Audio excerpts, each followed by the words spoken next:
So, ihr Lieben, noch kurze Stärkung. Das ist das Stadion.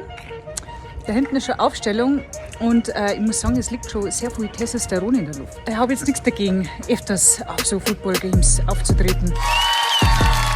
On the way, ein Soundcheck.